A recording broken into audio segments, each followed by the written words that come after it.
By now, we have all had time to digest the phrase Pistons forward Blake Griffin. Everyone's put out their statements just this morning. Griffin tweeted a heartfelt thank you to Clipper Nation. He promised he was ready to get to work in Detroit. It was all very polished. But let's be honest. This tweet, the eyes open Will Smith gif that Blake posted just after the trade yesterday, this is the more appropriate reaction.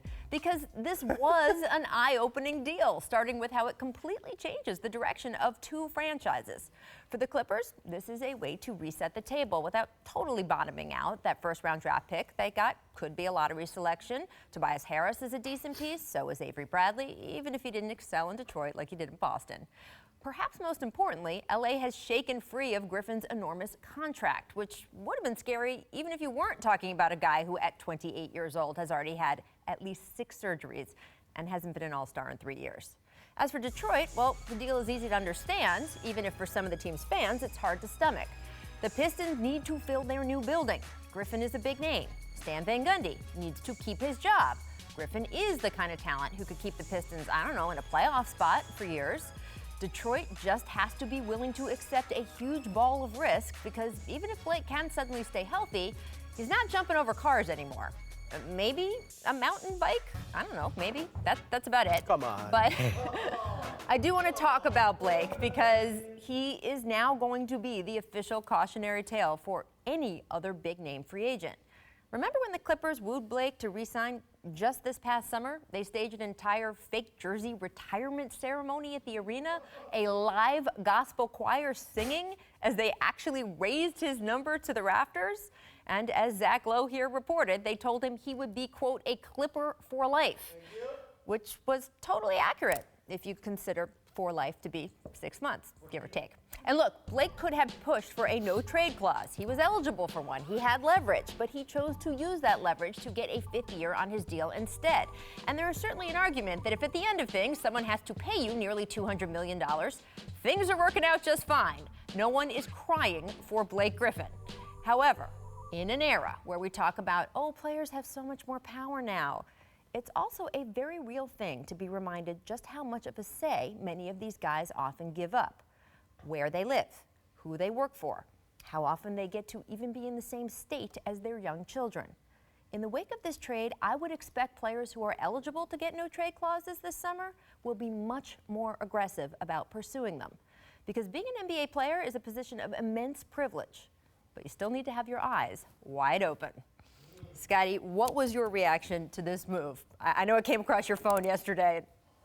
Well, I was pretty shocked. I felt like that, Blake was the guy that they were going to try to ride out as their superstar. But I think obviously this season he's been plagued with a lot of injuries, and he's not an all-star player anymore. So his value is definitely dropping, and it's dropping fast. And the fact that the Clippers are a 9th seed team right now, you see that they're not going anywhere. And Blake is making a lot of money. And the fact that you look at those options, you really realize why the Clippers decided to move him. And he's suffered a lot of injuries. So you got to think going forward that things are not going to be looking as good for him as it's been for him in the past. Blake is a great player. Like, I still think he can be an all-star if he's healthy and he does a good year. Certainly in the East, it's going to be easier. Well, I think he would have been a borderline candidate in the West, I think, had he stayed healthy. He's a great player. All that said, I think this is a pretty simple deal for the Clippers. I think they just wanted to get off his contract. They just viewed him as such an injury risk. They saw $39 million in, 2022. I just think it was about what's the max value we can get for that contract now and bail out of it, and they got good value. Okay, so here's my question to you, because guess who put out the deal for $39 million? They did.